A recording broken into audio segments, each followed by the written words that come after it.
Becky, can you hear us? I'll take that nod as yes. Can you try Yes, and I we'll can see hear whether we you. can hear you?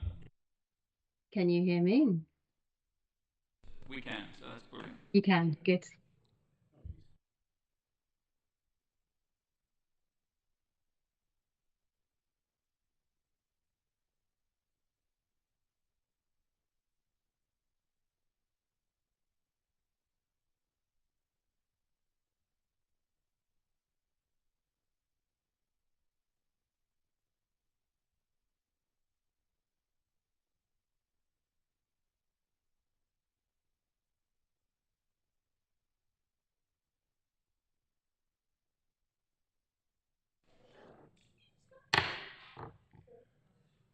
Okay.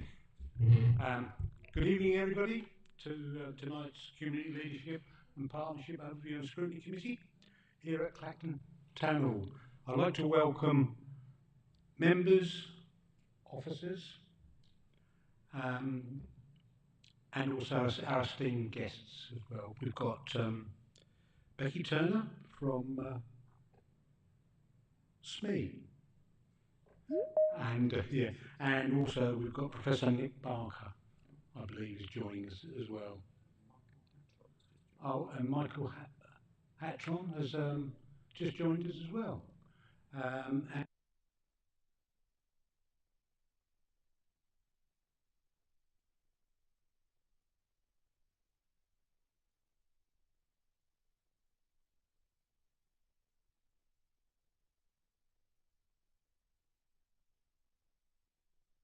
Thank you, Chair. I have received apologies from Councillor Ferguson with no substitution and Councillor Anne Oxley with a substitution of Councillor Goldman.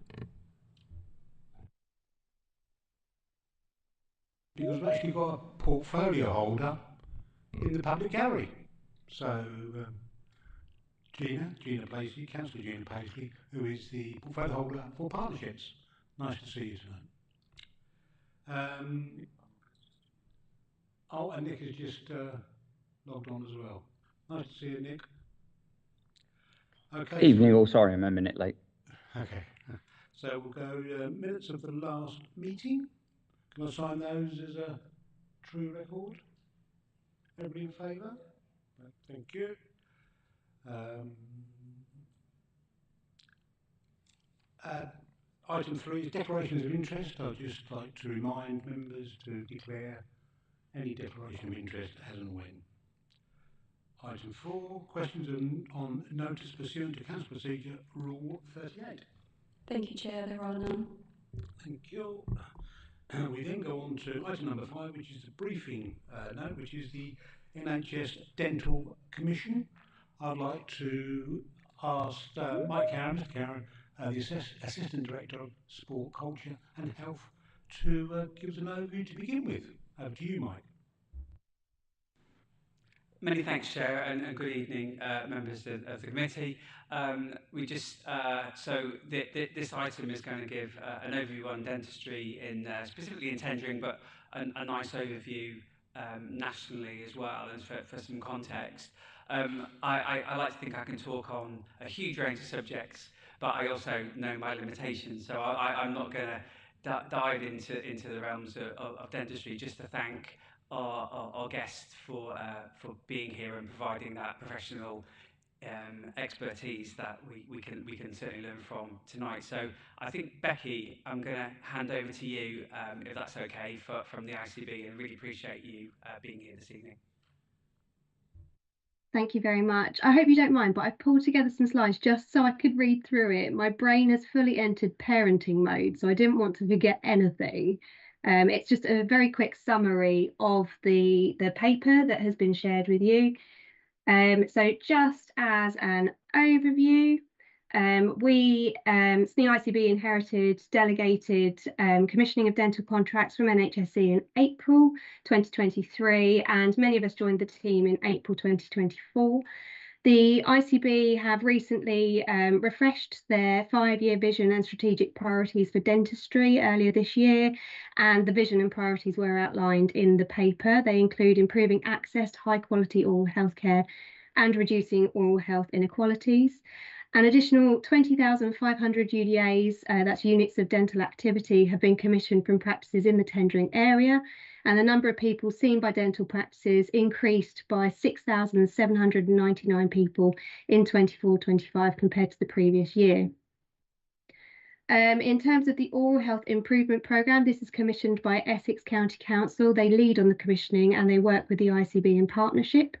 They have commissioned supervised toothbrushing, which is taking place with children aged 3 to 5 years in 15 early settings across tendering, and an additional 20 early years settings across Colchester and tendering were commissioned to undertake supervised toothbrushing until March 27. Nationally, 23 million toothbrushes will be donated over the next 5 years to support the programme, alongside educational materials with a public-facing children's oral health campaign. And 31 early years settings, childminders and primary schools in tendering will be targeted for this. Young people oral health champions who encourage good oral health among their peers are in place in 17 primary schools across Colchester and tendering. And there are staff at 4 care homes in Colchester and tendering that have been trained in general oral health, and 2 have been accredited as lifelong smile care providers, and more homes are being encouraged to join the scheme. In terms of dental workforce, there's work continuing to support and develop the dental workforce. And as part of this, we've been working with practices in the SNE area to take part in the National Dental Recruitment Incentive Scheme. We have had 1 dentist recruited in North East Essex, and the recruitment of a post in Frinton is ongoing. You will have heard previously about the Dental Access pilot that we commissioned, which is called the Dental Priority Access and Stabilisation Service, or DPAS. That was launched in April 2024 for 18 months. We have 4 practices in North East Essex who are taking part in the pilot, and 1 of those are in Frinton. To date, over 12,000 appointments have been delivered across SNE, with over 4,000 in North East Essex, and a decision regarding the future commissioning of the pilot will be made later this year. In line with the government's manifesto to deliver 700,000 more urgent dental appointments this year, SNE ICB commissioned an additional 15,413 urgent care appointments, and 9 of the practices commissioned to offer these appointments are in the North East Essex area, including 1 in Frinton. A total of 4,466 additional appointments are available in North East Essex. We have undertaken a large-scale piece of work to identify areas that need more dental primary care access, and tendering east, south and west have been identified as areas that need this increased access. So they've been included in a procurement plan that's currently going through the SNE ICB governance processes. They'll be going to the ICB board meeting on the 15th of July. And we will be working with Mid-South Essex ICB really closely on that in view of the future of the ICB structures. So that is an overview of the paper that's been shared. Nick and Michael, I don't know whether you've got anything you wanted to add.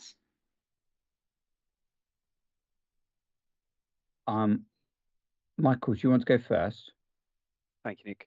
I suppose one other point just to add as well is, obviously we know how important oral health is, and obviously the problems around oral health for children and adults, especially with things with children such as missed days in education. So work like this is really key and really helpful to help children and adults obviously continue to be both healthy but also stick within education and employment as well, which is a really good thing as well for the tendering economy. So just to add that one in. Yes, and if I complete also from our point, yes, it's been successful. The work that SNE ICB have been doing, particularly around the DPAS work and getting those additional appointments and the 700,000 additional appointments.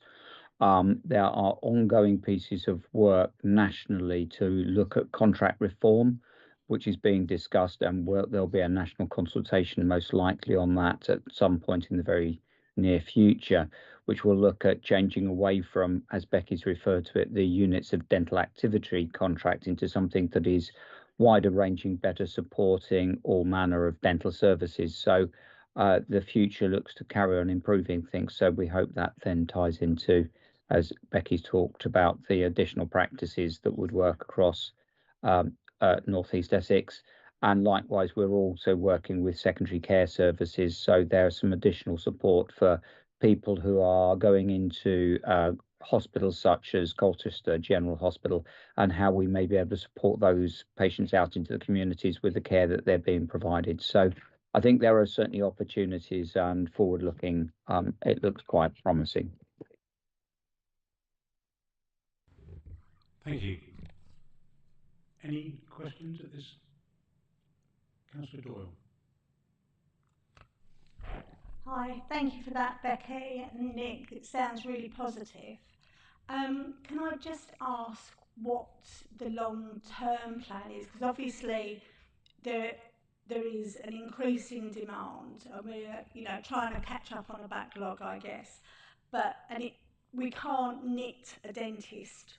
It takes, I would imagine, 5 or 6 years to train a dentist. So what are we putting in place? And are dentists a similar demographic to the nursing population? So are you going to then put all this in place and then hit a stumble when everybody starts to retire? Is there anything that we're looking at around education and future planning? Nick, did you want to come in there? Yeah, happy to do so. Yeah, so future planning, well, some of it is around changing the contract. So the contract would be there is a gradual move from NHS practices going into more private, and by reforming the contract, point one would be that actually the NHS contract would be more attractive, that would help support the provision. The second point is there is clarity over something called flexible commissioning. So going to the point about the population getting older, there will be flexible commissioning models that would support outreach services. And this is being worked on in other areas of our region already, and we can develop upon that from the learning from that. And an important point is that we are fortunate to have in Suffolk and North East Essex 2 schools that train undergraduate hygienists and therapists. So whilst we don't and can't necessarily knit a dentist, what we can knit is hygienists and therapists who are an important part of the dental workforce team and would support into practices, so we can grow upon that. And currently the undergraduate level, the University of Suffolk are aiming to end up with 72 undergraduates in any given time period, and Essex is some way above that as well. So we will have effectively a homegrown workforce, many of whom, as the national team refer to it, become sticky people, i.e. they stay in the region rather than go elsewhere in the country. So I think we've got some various points that would help to support and generate better support for our population. Thanks. I'd just like to bring in Pat Popow. I have to declare an interest because Pat's got 2 surgeries in Brightlingsea, which is my hometown. So it's nice to see you, Pat. So would you like to add to the discussion? So thanks for having me, everybody. I'm kind of echoing what Nick, who I've known for nearly 20 years now, was saying.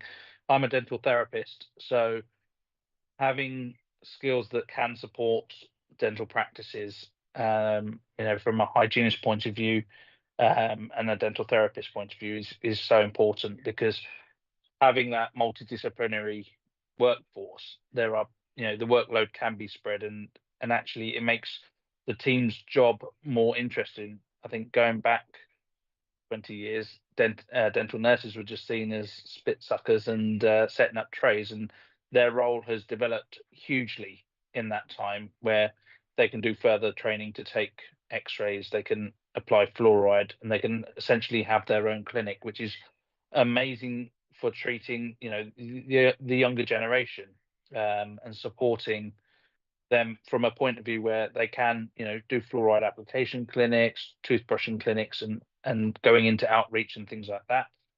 And then you've got the dental hygienist that can treat the patient and focus on things like gum disease and cleaning teeth, and having better access, and then therapists doing fillings to support dentists that might be under a lot of pressure with the workload. And dental therapists can treat children, can do children's extractions. So there's quite a big range of what we can do as a whole dental community. And with the whole Essex and Suffolk universities, definitely in my practice, and I know Nick in the practice that he has as well. We have students from the University of Essex, and that has been an absolute game changer for accessibility to those that can't necessarily afford private care. And we're seeing, a lot of children coming in. Some of those actually do have dental decay, and it's opening up access to those that couldn't necessarily, afford it generally in their normal practice. So I think we're on the right road. Yeah, yeah, thanks for that, because I was just testing you really, because Nick did give a similar answer the last time he was before us. So well done. You're both singing from the same hymn sheet. Just a couple of things. All because of all the new funding which the government have announced for different areas, is there any more funding coming forward for dentistry, or have I missed it, or is it in there somewhere? Becky, Go did on, you want to Nick. go first? No, Yeah, you go. okay. So there's not official funding as such, and this becomes part of the issue. So there was the 700,000 additional appointments we've already referred to that the Labour government put in its manifesto, and I think on that point, the good news is that the current government has paid an awful lot of attention to dentistry. We're seeing much more of it, much higher on the agenda than we ever had before, which I think in part describes the sort of situation we're left at in NHS dentistry at the moment, which something has to be done. We can't just sit and watch. But the 700,000 additional appointments were funded out of the current dental budget, which is ring fenced. So, i.e., those monies that go into dentistry have to be spent on dentistry. And the position that we've got, particularly in places like Suffolk, North East Essex, and many rural and coastal communities, is that the entirety of the dental budget has not been spent, mainly because of all of the problems we talked about of getting the workforce, but the attractiveness of NHS dentistry and the ability to provide the sort of care with the cohorts of patients that we have that are different in rural and coastal communities with their specific needs, etc. So what's happening is, by changing the way the contract works, by using different metrics, different ways of measuring how care will occur, the aim is that the entirety of the dental budget is spent. So effectively, we have a fair degree of money still held by the commissioners that wouldn't be spent each year. And the issue with that, in addition, is that's what's called clawback money. And the trouble is that it gives us very little time, because the ICBs don't know about the clawback monies until quite late in the year, and they could be turning around in December saying, right, everybody, we've got 3 months to invest this money in dentistry before it's all gone. And 3 months is not long enough to put into account. So by the use of these flexible commissioning models and other ways of working, then that can be planned across a full 12-month period, which will give us much greater ability to get out and utilize that money correctly for the desired people, getting the right care in the right patients at the right time and in the right place, is the current national speak. Hope that helps. You're saying that budget administration then is a real key factor to get the spending of the budgets. So that is really a key factor in the service you provide. Yes, it's all about working, and there's going to be a key bit of working between the commissioners and the dental workforce, so that everybody's on the same page. So there's budget planning. The ICBs did, because of contract reform that took place 2 years ago, now have the ability to unilaterally reclaim monies out of particular providers who have concurrently, historically, year on year, not performed to their monies. So the ICBs now have the ability to claw back that money and then work with more desirable providers, dare I say it, in that way, to say, okay, let's now spend this money in a much more desirable way. So there's a lot of budget forecasting, planning, and commissioning procurement planning that needs to be put in place. Councillor Barrett, Terry, do you want to? question. Yeah, thank you. Thanks for the presentation. Lots of positives in there. Can I ask you to tell us about areas of frustration or areas where you feel a lot of progress is needed? And just attached to that, can I ask, should we be worried about 10% of under fives or 5-year-olds, in Tendring, having tooth decay or experience decay? Is that, forgive my ignorance, is that a high figure? I think Nick and Michael are probably better to answer about the tooth decay. Did you want to come in and answer that now, Nick?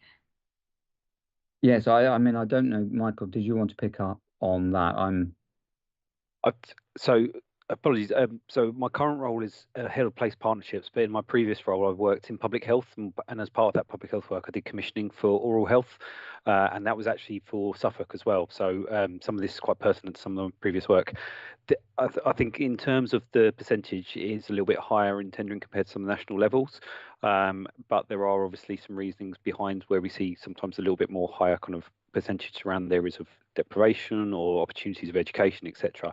There's a lot of really good work that's gone in over the last couple of years, especially with the preventive work and these kind of like supervised brushing schemes as well, that really start to that early education, and also things looking at where we can do like information at early kind of like 12-month or 2-year kind of checks with parents for their child as well, just to try and drop in some kind of like sow the seeds of education for families. So it is slightly high, but again, there are some risk factors to it. Sometimes we have to take into account for these kind of levels as well. If I may, yes, exactly. And one of those, as Mike's highlighted, we know that rural and coastal communities generally have a higher level of oral disease present just because of the nature of those communities. So I don't think it's alarmingly high, but it is higher. But exactly as Mike has said, if we start putting into place things like the supervised toothbrushing scheme, which is a national derived initiative that puts monies into local authorities to invest monies in these schemes at school, but plus other outreach services that we could put in, then we can start making inroads into those aspects. And there are various parts. I've referred to current plans on contract reform. There are various parts on that, which key with the NHS 10-year long-term plan, which is about putting prevention and community-based practice ahead of secondary care, which is where we want to move. So we want to try and stop things. And well described is, which are you going to build, the hospital at the bottom of a cliff or a fence at the top, because one is a little bit more productive than the other. In terms of frustrations, the question that you asked then, I think from a commissioner's point of view, we share the frustration of our providers in the UDA contract, and what we are trying to do is work with our dental practices to flexibly commission various different schemes, as Nick's referred to. And what that has done so far has massively improved relationships with a lot of our practices.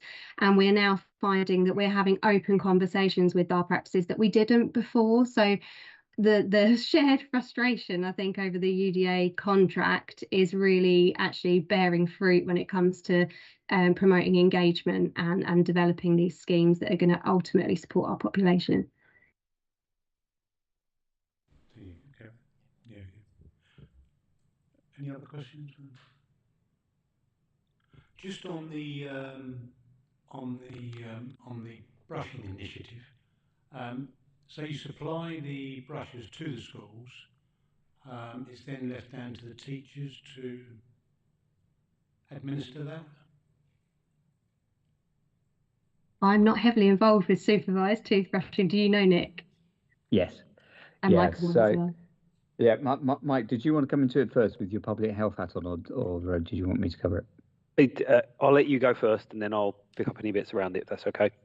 Yeah, that's fine. So what they've done within the government is they've got clinical advisors, 3 clinical advisors, one particularly centred on this. So the idea and what they've managed to do is organise with Colgate, so that Colgate are able to support with both toothpaste and toothbrushes. So they will be supplied out into the schools. And then the idea is that as opposed to any sort of education elements, there's going to be mainly the teachers driving, supervising the children, just to give a period of time at the beginning of the school day for the children to actually be able to brush their teeth with a fluoridated toothpaste. there is quite a lot of evidence base behind this, and this shows us a return on investment of about £3 for every pound invested. So it's a reasonable return on investment as well. Mike, I don't know if you wanted to add further to that as well.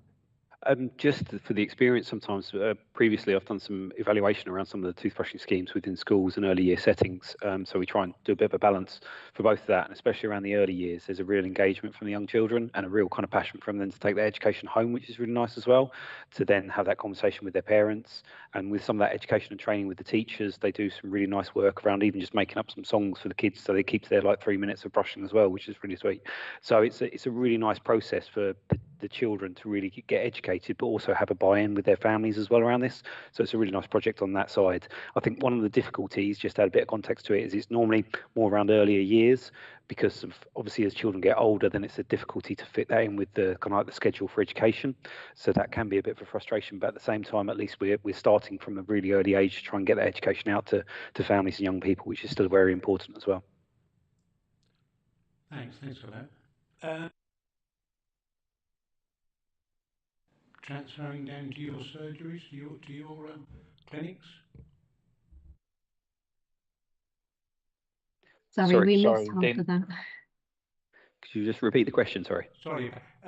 From Pat's point of view, do you find that is sort of coming down into your surgeries? Do you see a spin-off from that? So I think that's something that would be great to work alongside. We don't have an NHS contract at either of our practices, and so sometimes you miss out on some of these things that come down the chain.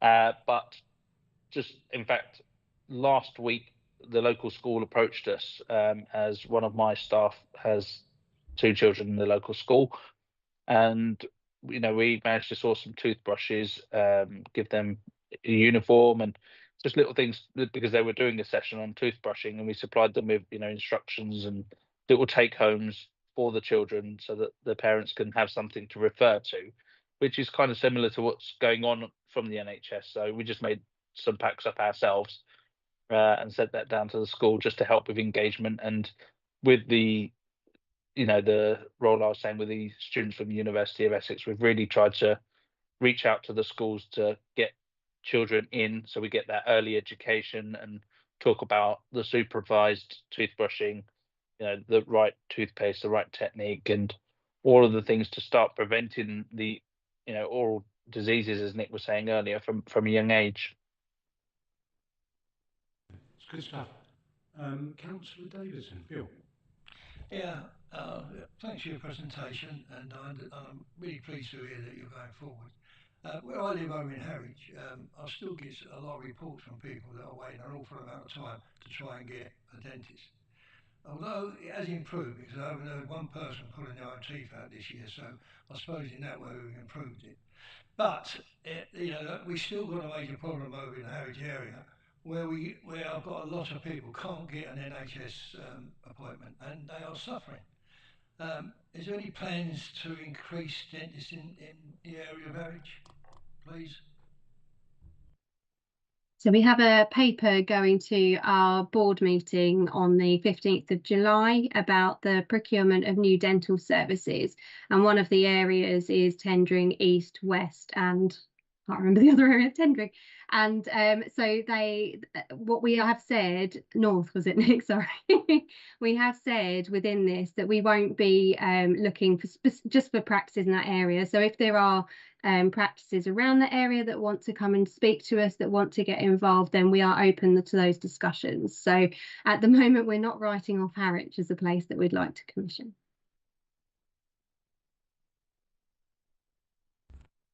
Oops, thank you for that. Councillor Griffin, Chris. Yes, I was interested in this idea of brushing teeth in schools.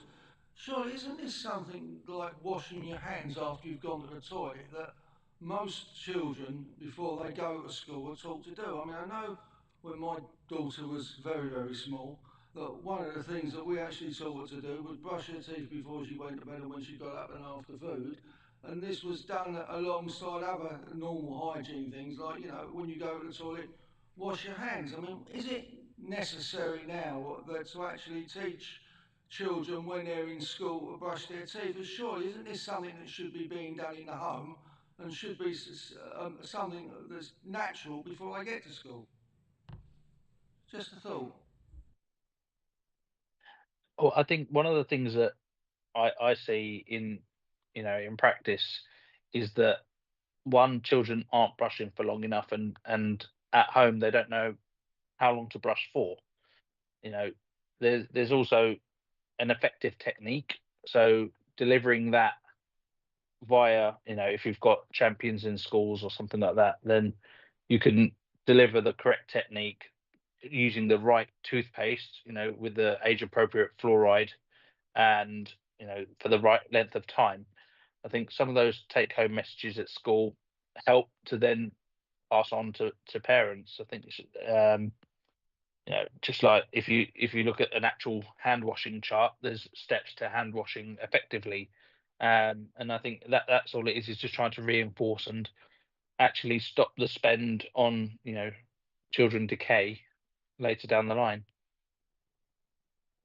Yeah, and I think just picking up from that, I think there's a few elements. One, it's we're not criticizing parents for not doing it, but I think in several areas, exactly as Pat said, one, the importance is the amount of time for the brushing, and two is that there's an appropriate amount of fluoride, and many of the children are probably not meeting one or both of those parameters in certain respects.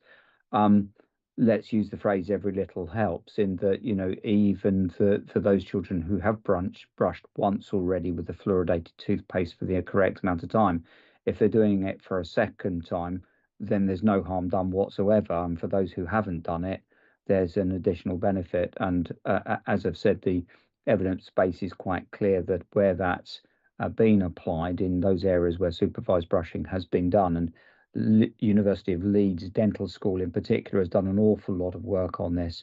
There is quite a clear evidence that there's a decrease in both the level of decay occurring in the children's teeth and a good degree of uptake, exactly as Mike has pointed out. So the evidence is quite clear that we're not looking to criticise, but we could certainly help in preventing decay. Yeah, and just to follow that on as well, it's an extra opportunity, as stated by both Nick and Pat, around this, to have that conversation with children and improve that education. And also these kind of projects bring in some really nice other elements where they'll talk about sugar and sugar reduction as well. So children start to understand the volumes of sugar they can consume during the day versus what's a less healthy kind of number on that as well. So it just opens some other conversations with programs like this, which are really nice and really beneficial for children as well. So it's really helpful. Yeah, thanks for that. Councillor Davidson, Bill. Yeah, just back on a point that Becky made. Did you say that Harry's wasn't a part of your plan? Is that what you said? No, I said we're not excluding any areas. Oh, So sorry. we're looking, so no, that's okay. We're looking at tendering is our sort of broader area that we're looking at, but we wouldn't exclude providers from sort of around the area who came forward and said they wanted to take part in the procurement and make a bid. No, I misunderstood. I thought you said Sorry, you apologies. wasn't planning to go into Harwich. Okay, thanks. No, not at all. Thank you. Carrie, Councillor Doyle. Hi, thank you. Just a very short question. Whilst you said that you're focusing a lot on children that are in school, in Tendrum we've got a lot of children, as like all over the country I guess, that are not being educated in school. So is there anything in the plan that are looking either for the children that are homeschooled or the children that are in another environment apart from school? You all look at me blank. Shall I? No, I'll happily pick that one up. So, because also to emphasise that what we'll look to do is try and hit the broadest population possible. So, supervised toothbrushing is particularly targeted to those who need it the most as well, based upon the national directive. But there will certainly be opportunities, as I've pointed out, on the flexible commissioning that will look at the fuller population as well, and support by outreach services and identify homeschooled, etc. And there's certainly in a close by ICB, there's a program that has actually reached out to that wider population and is actively showing that they're engaging with them. So no, there are definitely schemes, don't worry, that will capture as many as possible. Mike, over to you. Cheers. And yeah, just to add as well, from other health professionals that are working with some of these families as well. So people like school nurses or the health visitors around that community kind of system for those children as they're progressing through their ages, have an opportunity to engage with these families as well and look at what kind of the health of the child is and their education for information and services are available to them. And we obviously within the ICB, there's a lot of push towards primary care for making them aware of some of these support schemes for families and for adults as well. So there's different areas of how these communications can reach the families, not just within education as well, which is really beneficial. Thanks. Mike. Thank you, Chair. Becky, earlier on, you were talking a little bit about the champions in the primary schools. I think you said there were 17, and also was it the Lifelong Smiles? That's a lovely term in I think 4 care homes. I'm just wondering if there's any plans to expand those numbers, and I guess further question would be, is there any support that the district council could provide in the spirit of partnership in order to increase those? And I guess, I'm presuming that's probably too early in the process to provide any kind of meaningful evaluation from those, but I'm just wondering if you've got anything, even if it's superficial. So these programmes are all commissioned by Essex County Council, and my colleague Julia links in with them. I don't have anything other than I've got them as in the paper at the moment. I don't know whether Michael and Nick have got anything that they wanted to add, but I can certainly feed back to Julia that you're looking for some extra information and ask her to provide that. And I'm sure Essex County Council would be more than willing to engage with you around any support you're offering.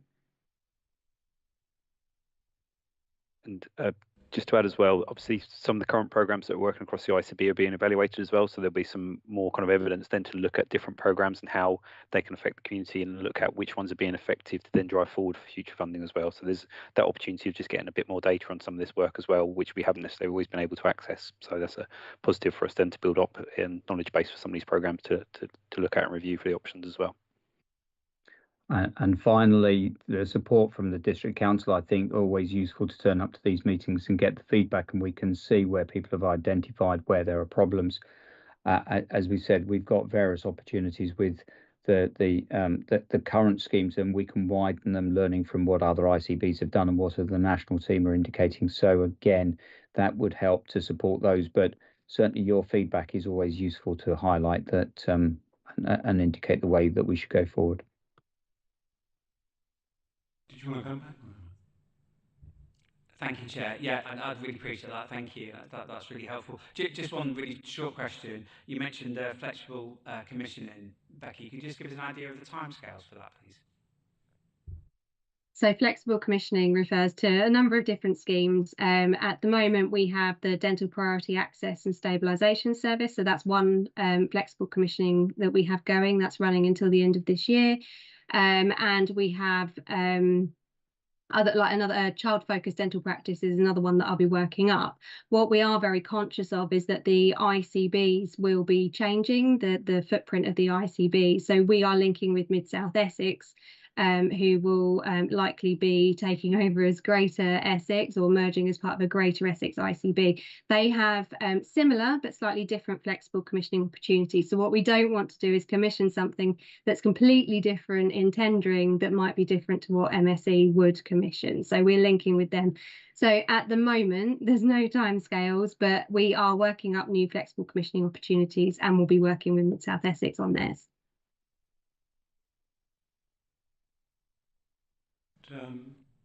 Mr. Simmons, Assistant Director, Corporate Policy, would like to ask a few pointed questions.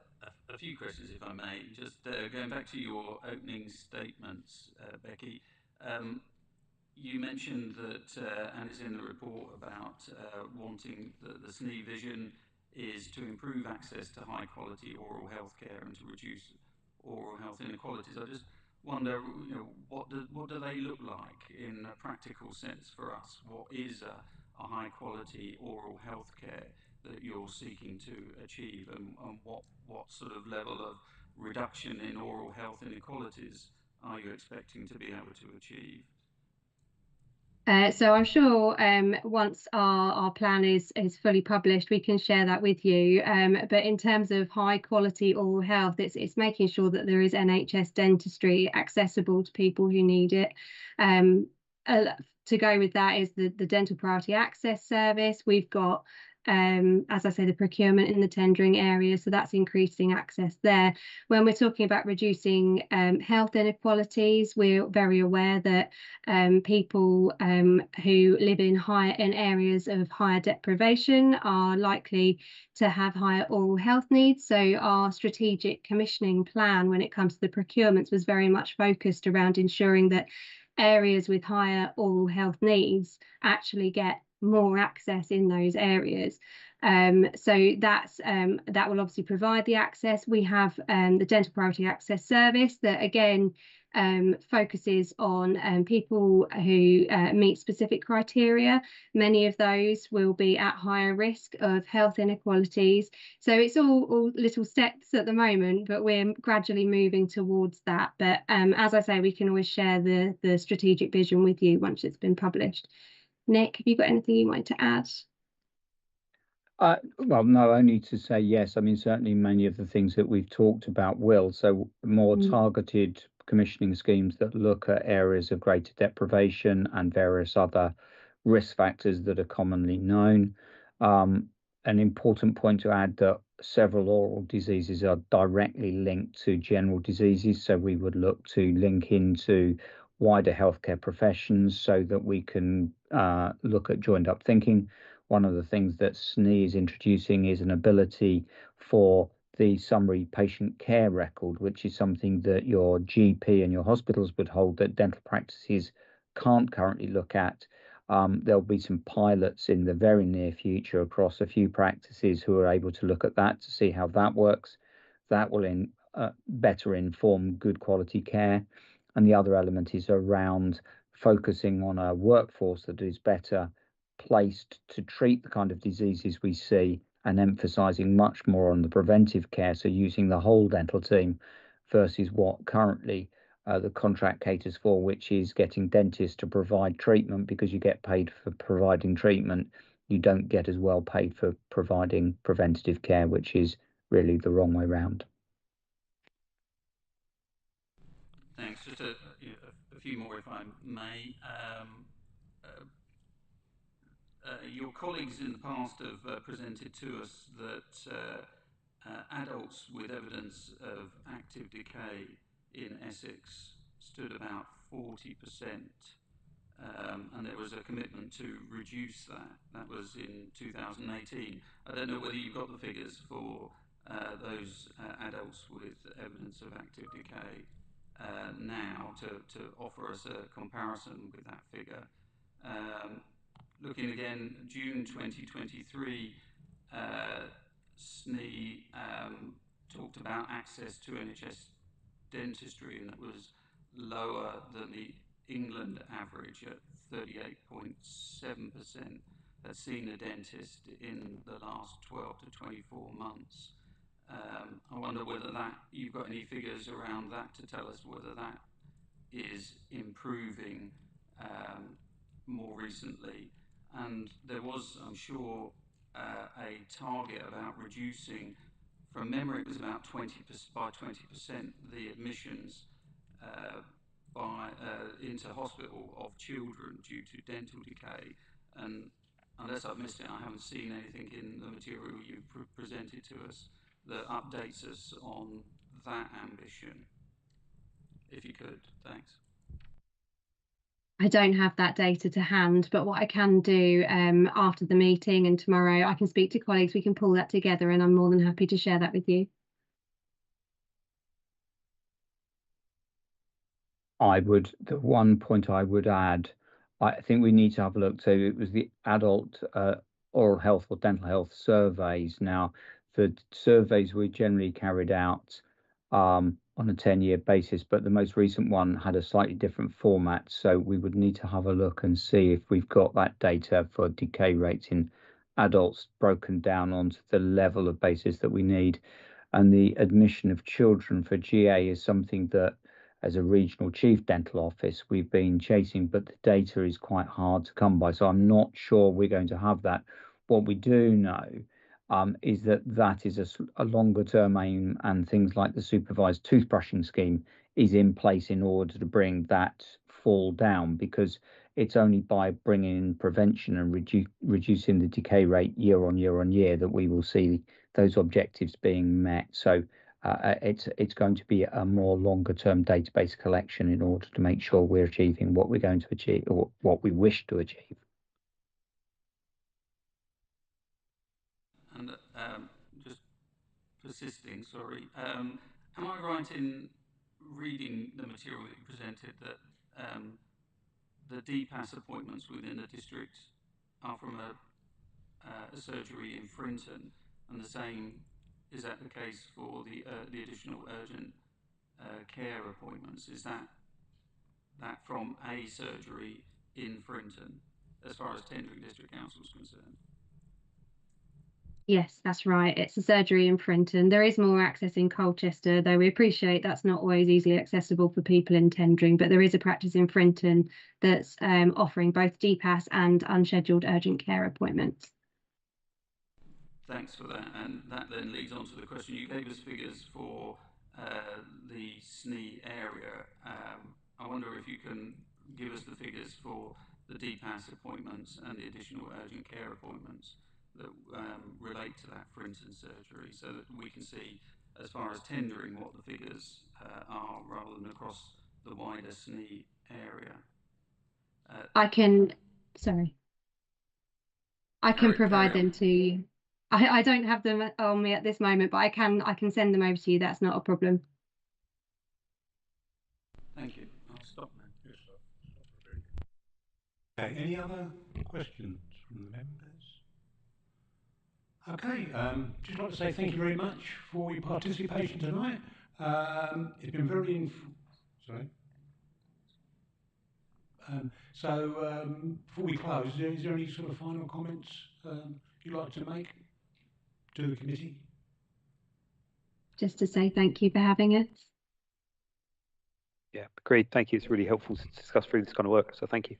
Yeah, I must admit, I think it's the third time you come before us, and you do seem to be getting stronger and stronger with each presentation you're making. So I hope that carries on, and I'm sure we'll have you back before us in the future. Thanks very much. Thank you. Thank you very much. Bye. Thank you. Thank you.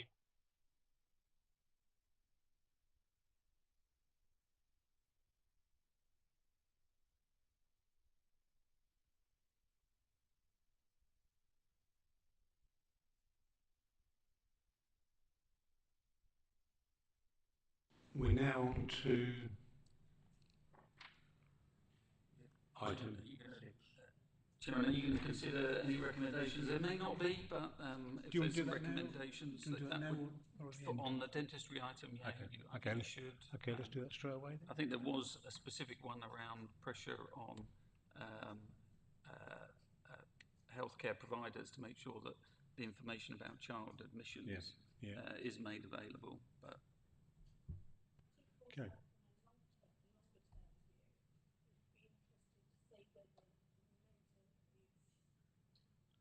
Carried on.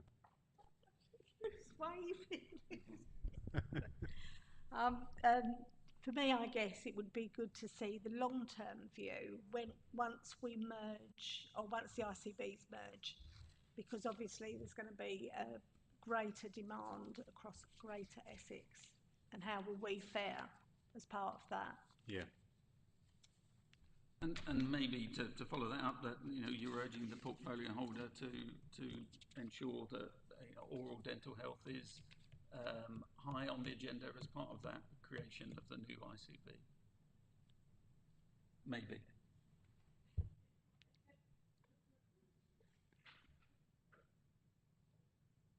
So it will be interesting actually to see how that morphs, really, doesn't it? Because the old cliches, we are where we are, but how are we going to progress and build on the successes whilst also looking at the areas which need improving. So maybe it's something we could do in a future session to put that on. Or am I talking bonkers?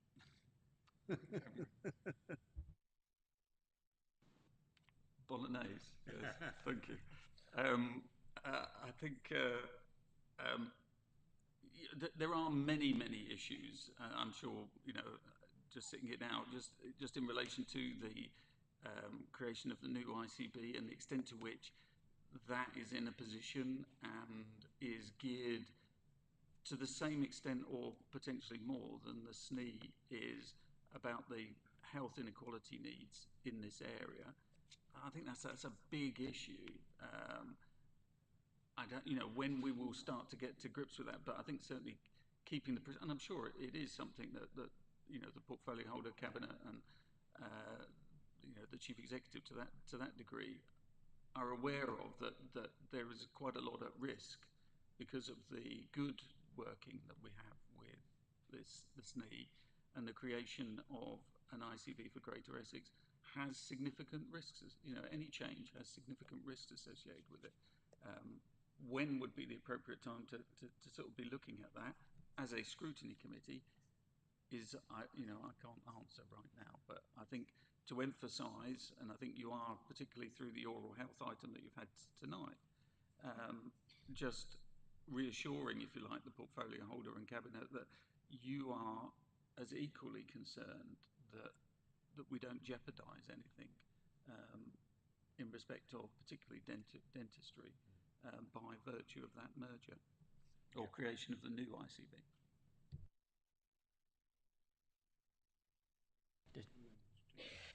Just one, and that's to have like a standardised figure that we judge progress on.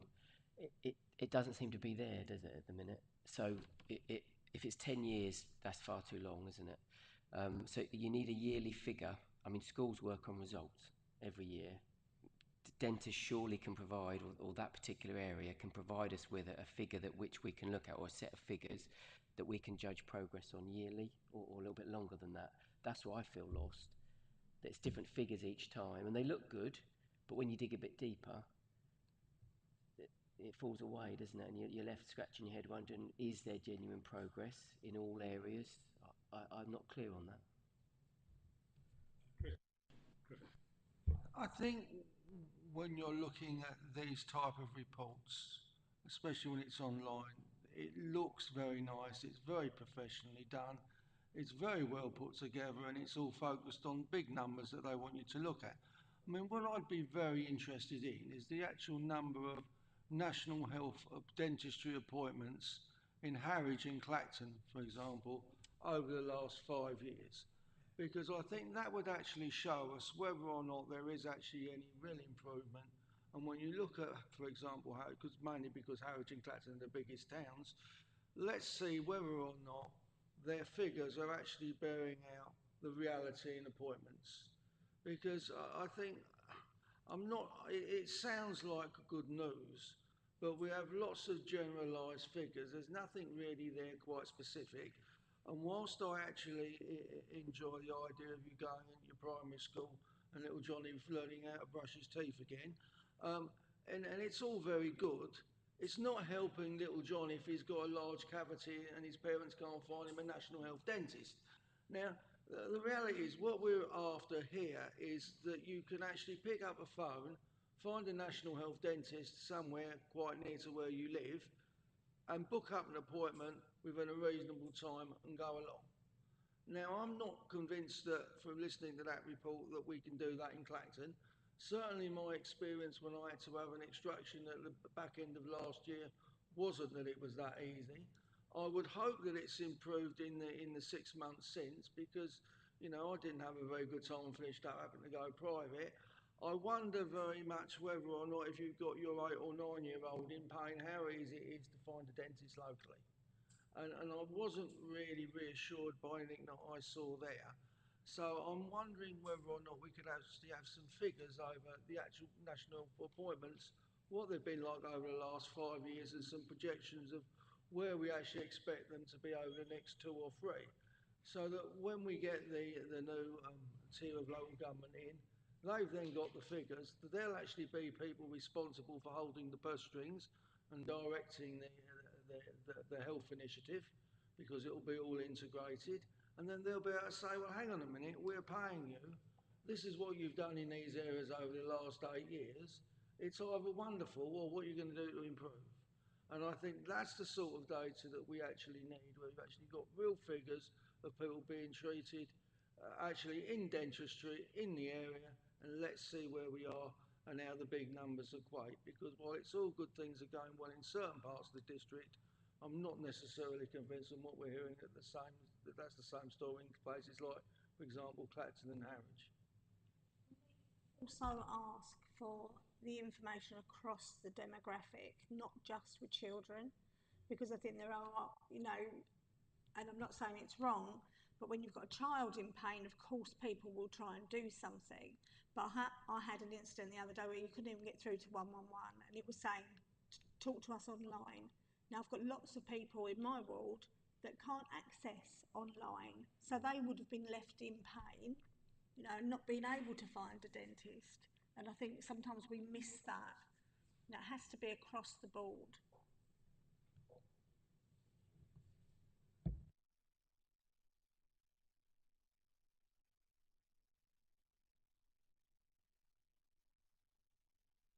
Chairman, I think it may not be in the order that we finally put it in, but the support for, or urging the portfolio holder to urge NHS colleagues in provider hospitals to supply the required data around around admissions of children and the extent to which that can be attributed to dental decay is something that I think has been picked up. You are urging that the envisaged merger of the ICB, or creation of a new ICB for Greater Essex, that you would urge the portfolio holder to do whatever is in her power to ensure that the health inequalities, and particularly in this case dental health inequalities, are front and centre for that new ICB, and that they at least replicate the good work of the SNE going forward in those new arrangements.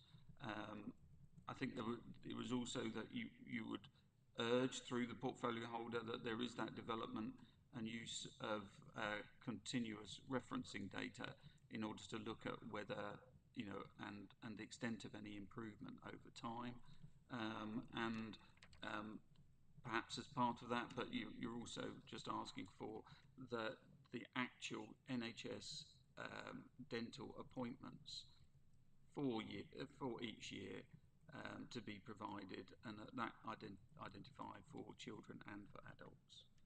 That's what I've written down. I see nods and a finger. For example, Clacton and Harwich, because one of the things that I'm really quite keen to do on this is to see that in our large areas, and maybe if you wanted to, we could add Manningtree in there as well, is to see in our large areas for actual dental appointments how well we're doing, because there's a little bit of a difference maybe if you've got a very young child who turns up to see your GP and needs some dental work, which is may or may not be due to cavities, might be due to other things that might need correcting, which would obviously be in there. And I think what we're actually interested in is actual national health dental appointments in our towns for the general public, so we can actually pardon the pun, so we can actually drill down and see what actually is the numbers in places like Clacton and Harwich that are actually finding a national health dentist that can go along there for an appointment. So that we're really just looking at how it used to be years ago. We used to phone up your dental practice and go along there and have a checkup or your work done.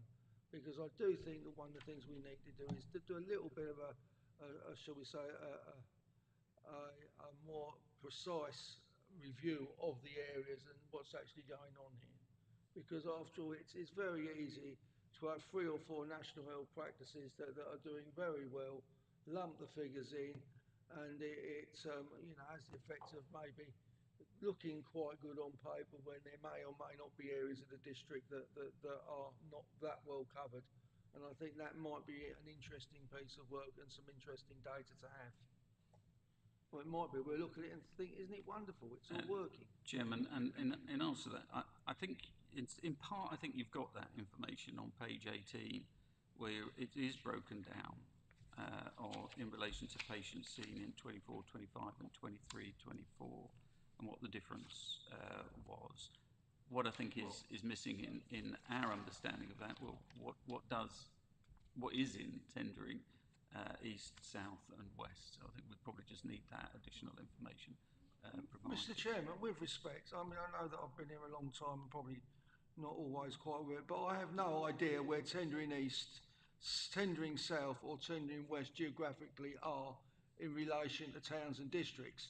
And whilst it's all very nice when we have all these wonderful figures, tendering and it's all there, we need something a little bit more specific than this. You know, it's a bit like saying it's all going well in Essex, isn't it? Well, you know, it's which bit of Essex are you actually looking at, and are we happy? And I do think when we're looking at this, we'd like to see really a more geographically centred location. So, for example, Clacton and Harwich.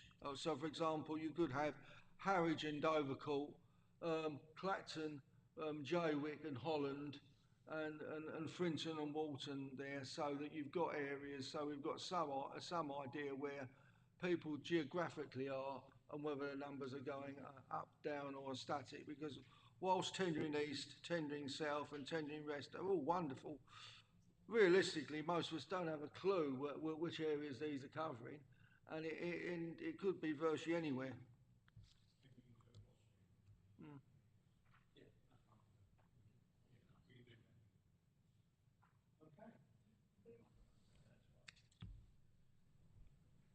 Are you okay? Do you want to come in? No.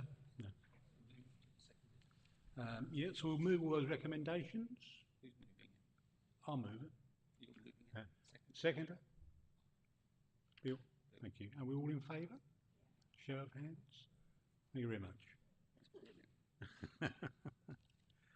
Okay, now we're going to move on now to item number 6. Can we let Mike go if he wants to, or is he? No, he has to sit here. Does he? Okay. If you want to sit here, thank you for your attendance, Mike. But if you're more than welcome to stay. But if you have got pressing matters, then do by all means take your leave. sure, this Thank is you. economic development Is and it? social items. Thanks, Mike. Thanks, Mike.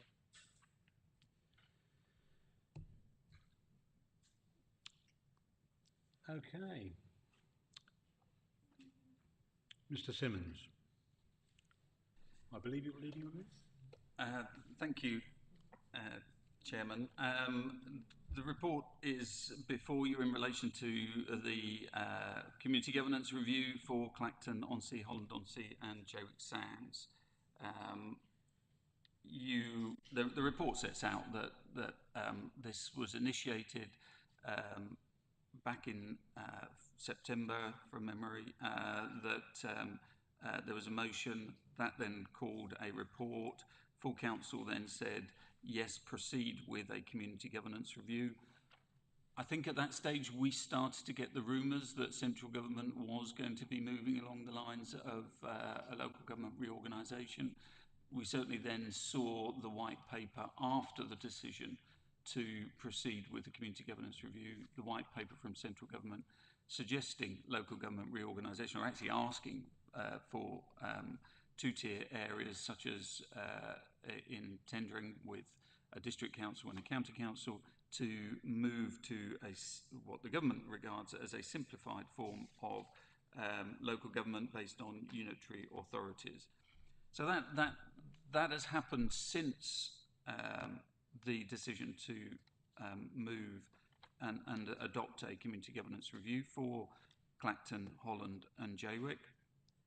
But obviously it is a major issue to be factored into that process, and so will by necessity have to be referenced in the review documentation as we issue it. In order to enable Council back in November to consider the potential of a community governance review, as it was at that stage, we produced some figures based on undertaking consultations that would include direct mail shots to every single household in the Clacton, Holland and Jaywick areas, and a range of other activities that would be organised through the review period. Since those figures were constructed, Royal Mail has increased its prices, and other activities have also been recosted to ensure that the budget that had been approved was robust.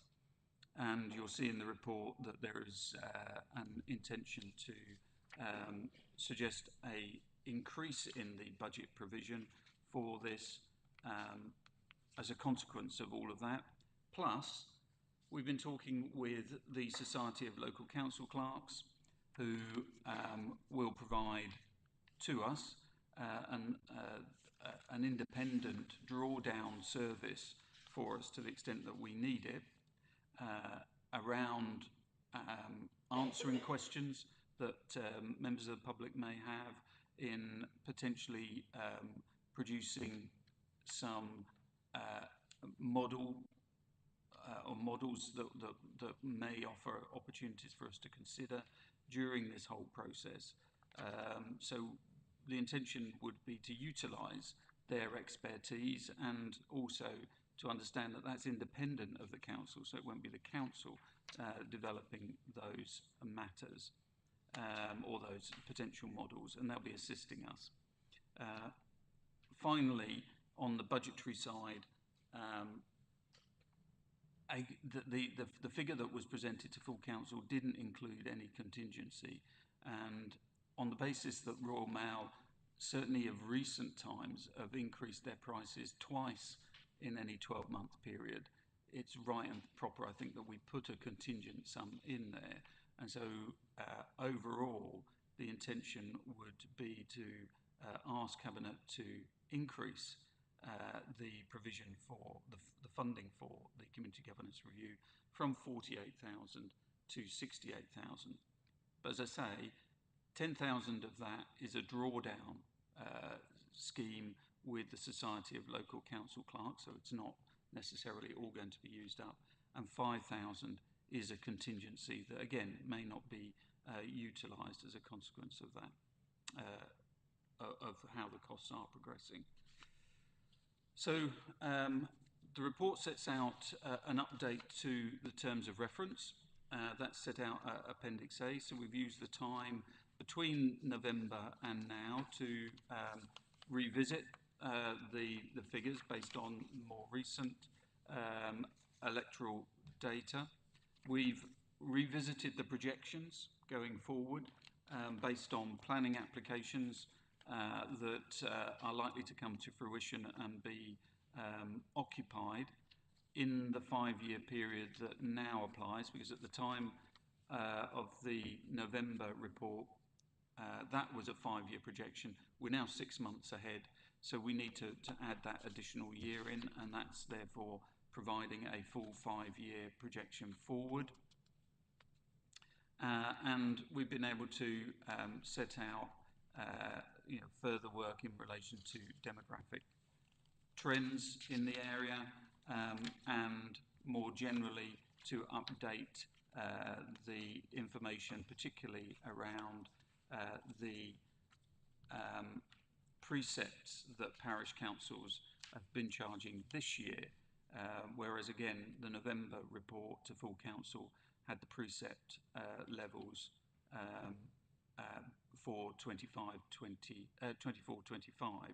and so we've now included the 25-26 level.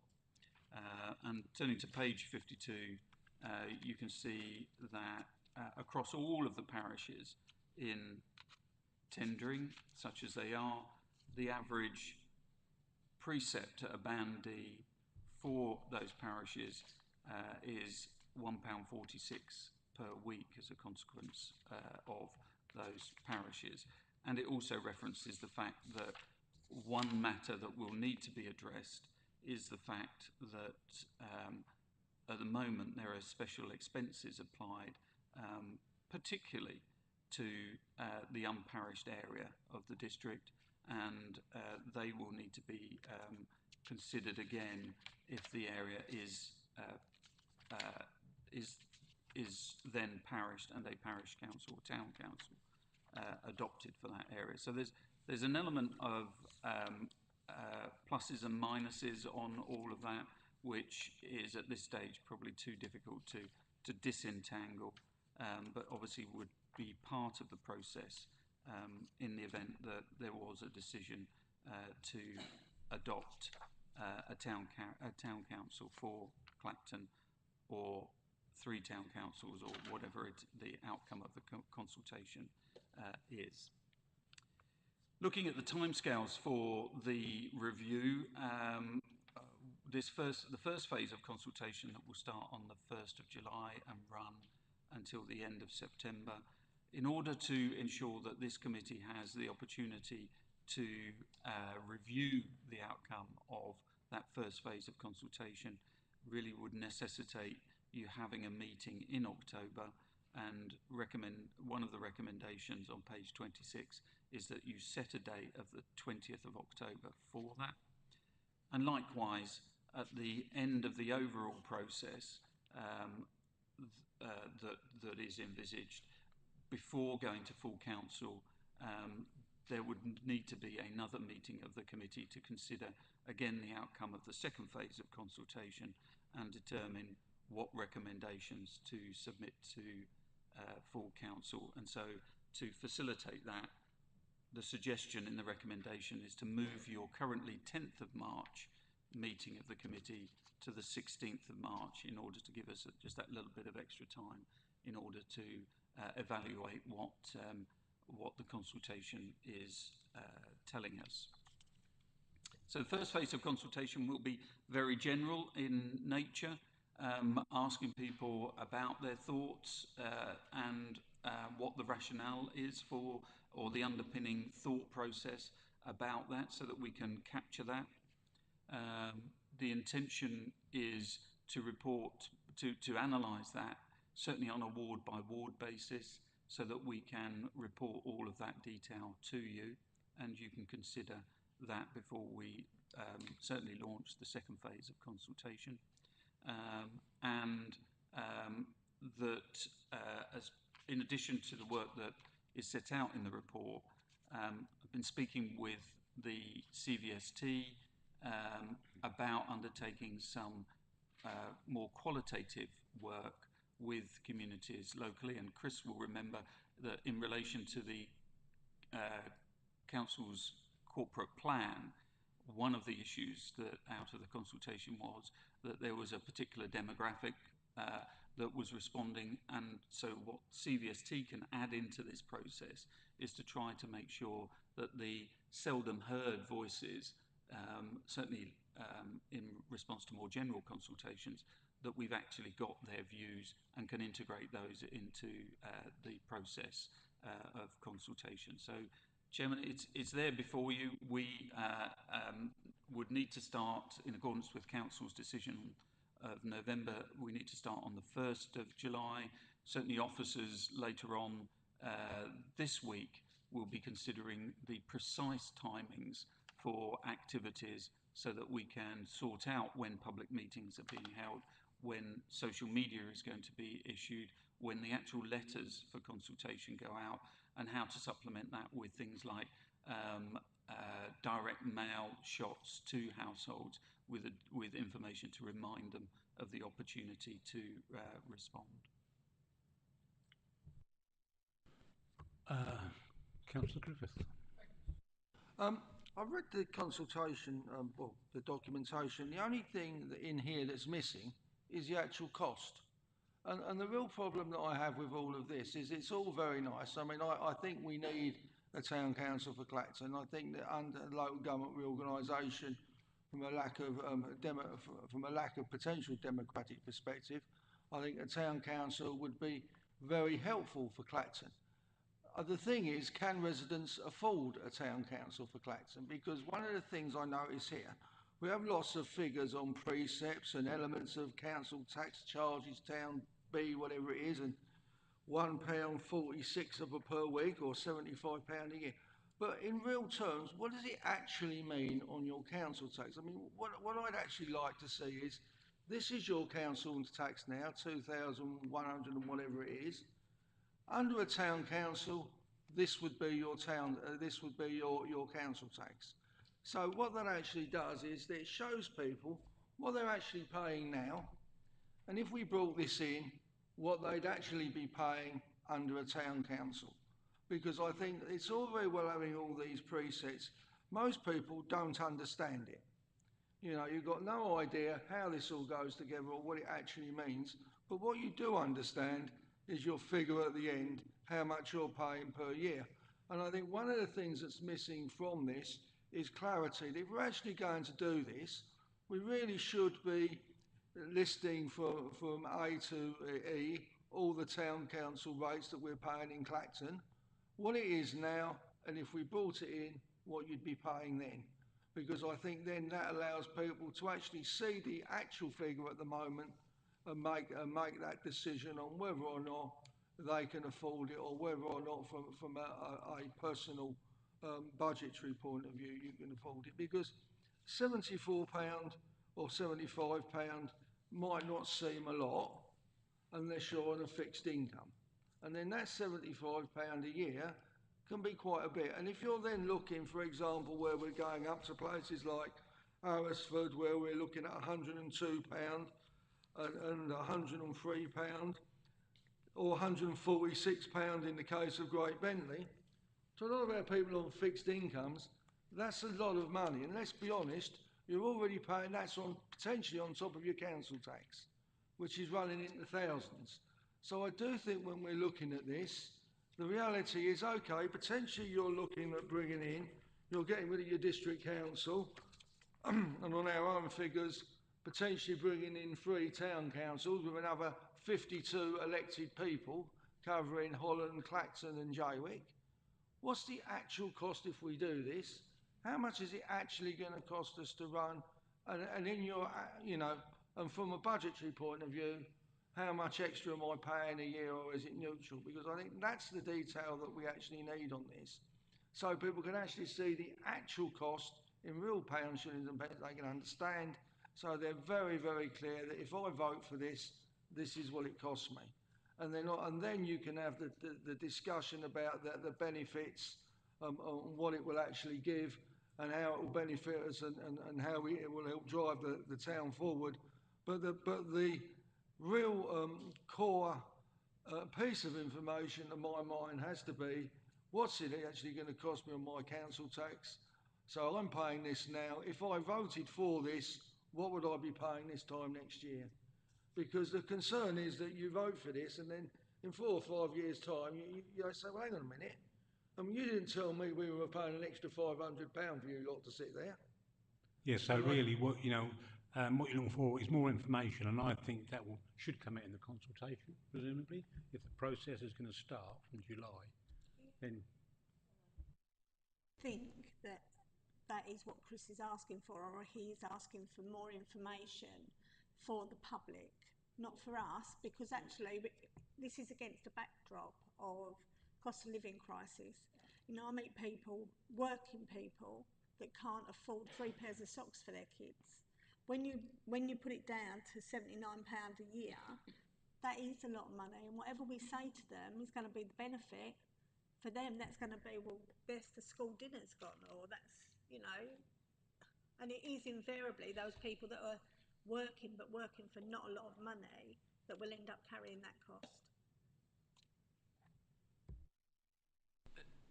I think that, you know, look, the figure is there, and that is the cost of the average cost of parish councils in tendering that council taxpayers are paying for having a parish council in their area. That's the average, Chris. I accept the figure is there. What I'm saying to you is that we know currently what the Band Ds are in Clacton, for example. All I'm asking you to do is on the consultation document say currently for the Band D you're paying this in Clacton. If you had a town council, this would be the figure. So it's put down in a way that people can understand, not so that I can work out what an extra £74 a year looks like, so that somebody who's got a couple of kids struggling to pay a mortgage, you know, is struggling to put the money to pay the kids' school dinner money, so that they know what they're being expected to pay. Because I do think there's a lot of our people that frankly are struggling, and before we start adding hundreds of pounds onto their basic bills every year, I think they have a right to know what they're paying for and how much it's going to cost them in a way that they can understand. So what we're looking at is just a simple piece of paper. This is what you're paying on banding now as part of the consultation. This is what you'll be paying if we have a town council. And that way, you don't have to wade through pages and pages of council tax precepts, look at what they're paying in Ardley, Brighton, Elmstead Market, Little Oakley, Ramsey and everywhere. You know, for Clacton, this is what it is, this is what it will be, and that way then people know exactly what they're expected to pay, they know what their bills are going to be, and the decision is, hang on, well, if I'm paying this, what am I getting for this, and is it worth it? Or, I can't afford this, so I'm not voting for it. But I think that's the starting point, and you need to give people that figure so that they can make a decision, because that is the foundation for most people on whether they'll support it or not. And in the same way, you wouldn't go into car showrooms and buy a car and agree to buy a car without a fixed price. In the same way, we can't expect local residents to vote for something which will be in place for the next 30 or 40 years without having any idea how it's going to cost, how much it's going to cost, or how much it's going to cost them. And I think that's Chris, vital. Chris, I'm going to say what you said. It's a starting point. And we can go on about what's available in car showrooms, etc., etc. But you've got to start somewhere. I'm going to say the basic car we've got, which I always use quite a lot, is the analysis of council tax. So it gives you the Band-D property and how much your services are costing for TDC parish councils. I would think this is a probably starting point, and then when we start the consultation, then that will request for that information to be expanded upon when we give the residents the information, more information. We can certainly produce that. I mean, the drafts of some of the material already includes reference to the average cost at Band D.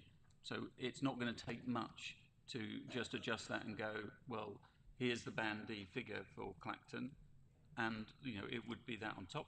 There is a caution, and it's a real government health warning on this, that frankly council tax will go up next year anyway, by £5 or 3% or whatever is permitted.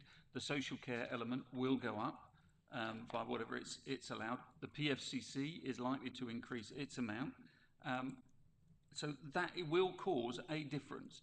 In addition, LGR will need to harmonise the council tax rates across Braintree, Colchester and Tendring, if they are the three that come together. That harmonisation will need to happen. So the extent to which we can foresee what the actual impact is difficult, and it references the fact that actually part of the TDC element of people's council tax in Clacton relates to special expenses. There will need to be that adjustment in relation to those special expenses as we progress, if a parish council is established. And I don't know, sitting here now, how much that would reduce by in order to, if you like, rebalance, what Tendring District Council is spending. So we can give the figures, and the intention was always to give them certainly the figure about, on average, how much does a parish council cost Band D people, and we can just add to that, how currently that would increase a Band D in Clacton, Holland and Jaywick. But foreseeing the future, is uniquely difficult. I accept that's difficult. I mean, my concern is that when you rationalise Colchester, Tendring and Braintree together, that you see a substantial increase in your council tax, and then on top of that, you then add a town council precept. Now, one of the things that I'm very much aware of is that when you look at some of our areas, we have high areas of deprivation and lots of people on low wages that are struggling. And I'm very, very, very concerned that we don't start saddling some of our, shall we say, more financially challenged residents with more and more financial outlay. Because, you know, it's a couple of £100 to some people is whether or not they're putting food literally on the table. And I think we need to be aware of that before we start signing people up for hundreds of pounds, which some of them haven't got. And I think that it would be remiss of us as a council not to highlight the fact that not everybody, you know, for some people, £200 or £300, it might be what they spend on a good night out in a meal. For other people, it's what they spend on their electricity for 6 weeks, or it puts food on the table for their kids for X number of weeks, and that's the difference. And I think we ought to be remember. So what we're going to do, we're going to take all of that into consideration, and once the figures come out, we can, you know, put that out to the public and the residents to give them. But are we looking for something which is not when we're trying to double guess everything? You know, we have to deal with the figures as they are now. We can give an estimate on how they're going to evolve, but we wouldn't really know, would we? Because things will be coming out the woodwork. So can we just go to the, can we just go to the recommendations? Based on our current figures, at the moment, with the figures that we've got, this is what it would cost. Okay, that's what we're going to do. So can we just move the recommendations? Ken, I also think it's worth saying though, and apologies for dragging it a little bit longer, but ultimately, if a town council or 3 town councils or whatever it's going to be are established or is established, this council will set the first year's precept for that town council. So in some ways, you will determine what the impact is on local residents, because you will be setting that first precept, because the town council won't come into being until after it, you know, or the elected members for the town council won't come into being until after the town council commences on the 1st of April. So some of what you're saying is actually in your hands down the line at the end of the process.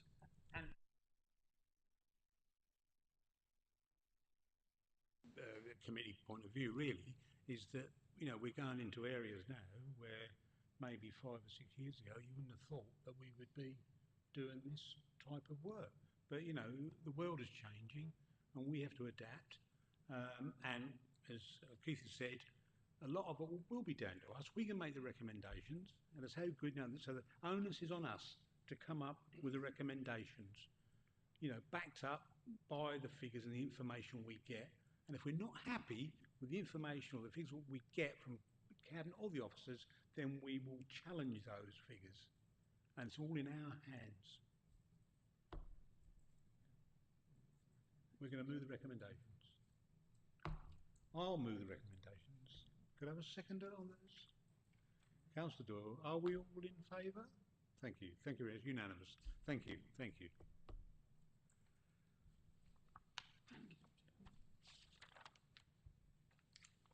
Right, where are we? Item number 7.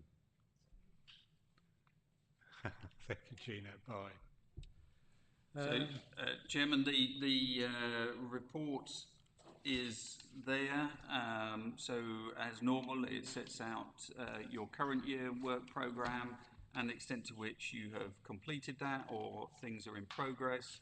The recommendations monitoring, which I will just come back to in a moment, and at Appendix C on page 85 are proposed decisions by the executive for your information.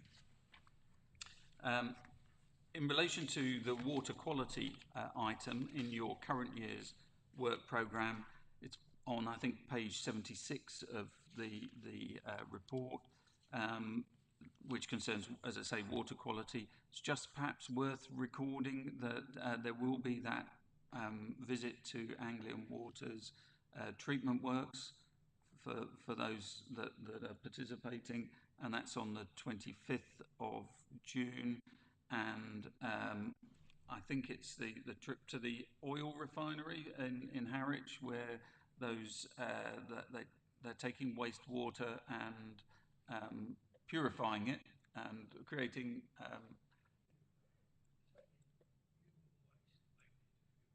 taking human waste and turning it into fuel, and I think clear water, isn't it, at the end of it as well? Yeah. Do we have to taste the water? and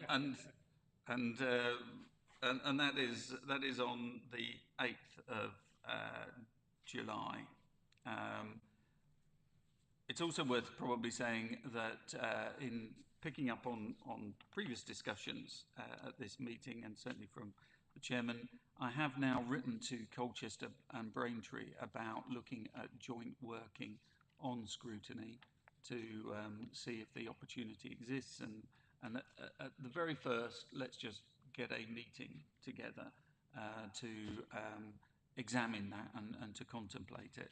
So haven't had a response yet, but obviously I'm hoping to have that certainly by your next meeting, and can tell you about what that says.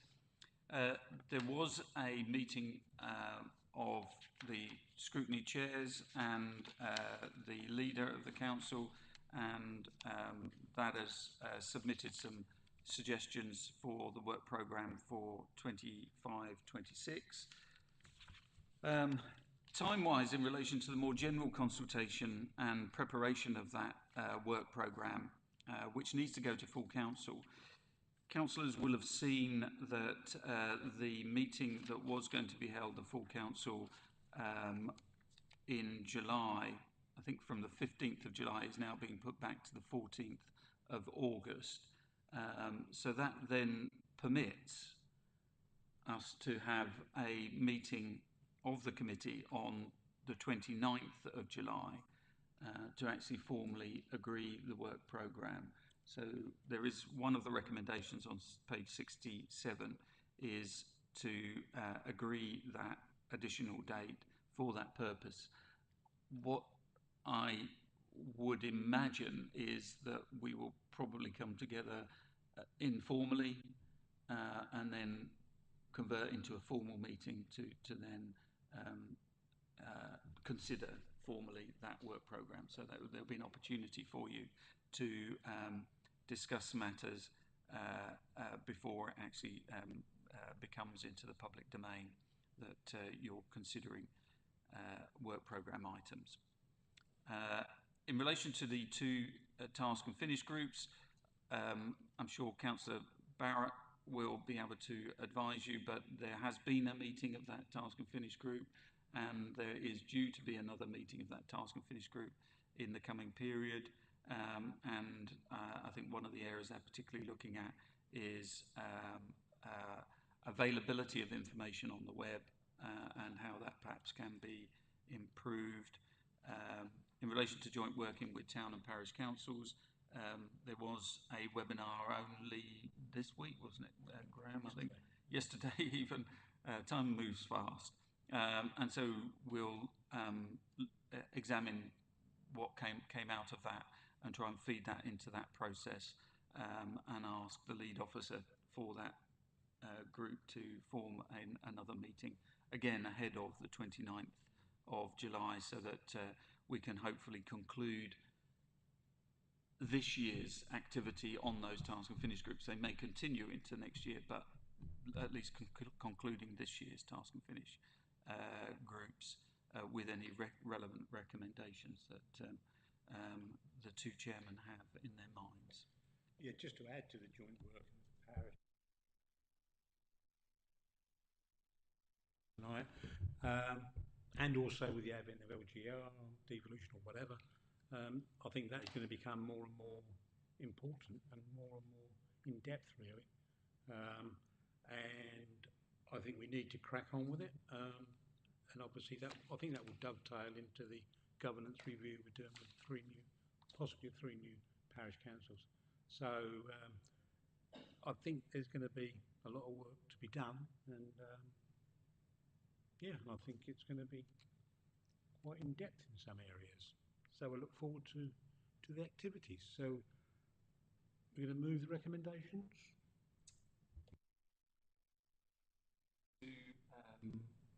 Confirm in relation to Appendix B there that the recommendations in relation to the community safety item did go to Cabinet, and if I just read you the recommendation from the portfolio holder was that the recommendations submitted by this committee be uh, be agreed. Obviously, the issue of the PCSOs that you raised was subsequently resolved. So, with that exception, the portfolio holder advised Cabinet to agree those recommendations, and I think that's a positive outcome for this committee. And Cabinet went on to endorse those portfolio holder responses to those recommendations. So again, there is a positive element of that out of your meeting going on to Cabinet, and what I think we will be doing, that's not the only one, but where Cabinet has accepted the recommendations from this committee, we will be going to those Cabinet members and asking them about what progress has happened on the acceptance of those recommendations in time for the 29th of July, so that the annual report in relation to scrutiny can be informed by what Cabinet has done in response to the recommendations.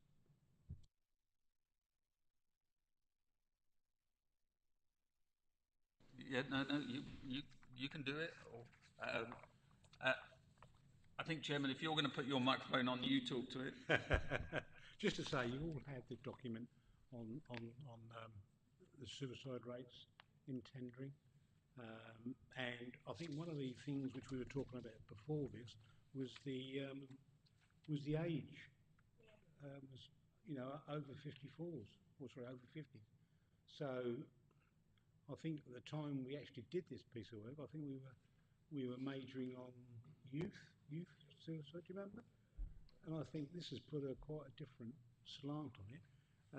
And nationally, we were second from bottom on this. Sorry, no, second from top, the most suicide. We're now 38th. So we have actually.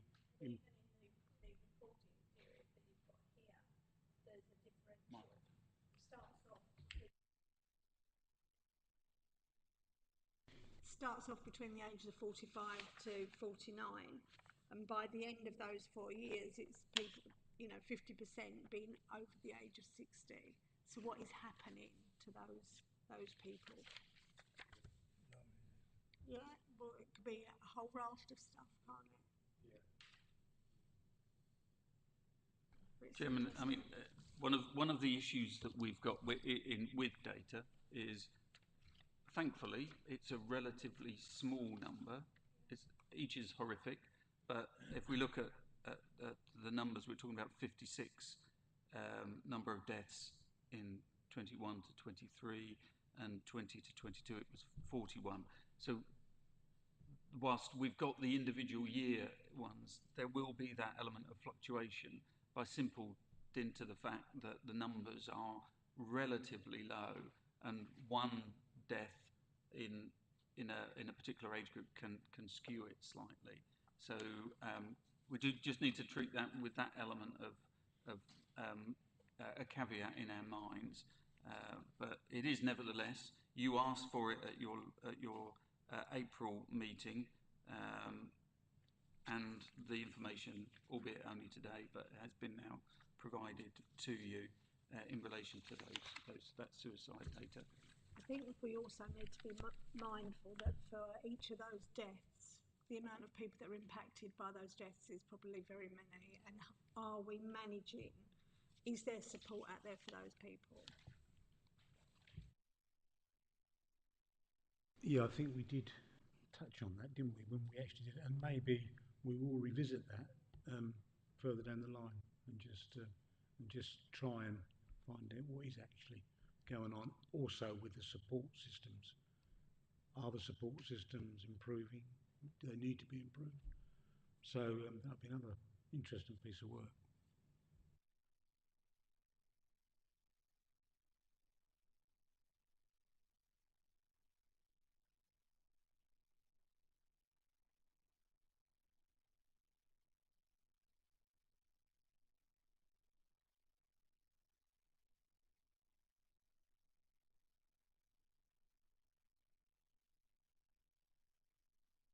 Are accepts that? Yeah, all in favour? Yeah. Thank you very much. And then now you I was just going to say, thanks very much for everybody's input tonight. Actually, I think it was quite a good discussion. I think we've had some good discussions throughout the the council year, and I think long may it continue. There's a lot of work to do, but hey ho, that's the nature of the beast. it was wonderfully chaired. This is looking like a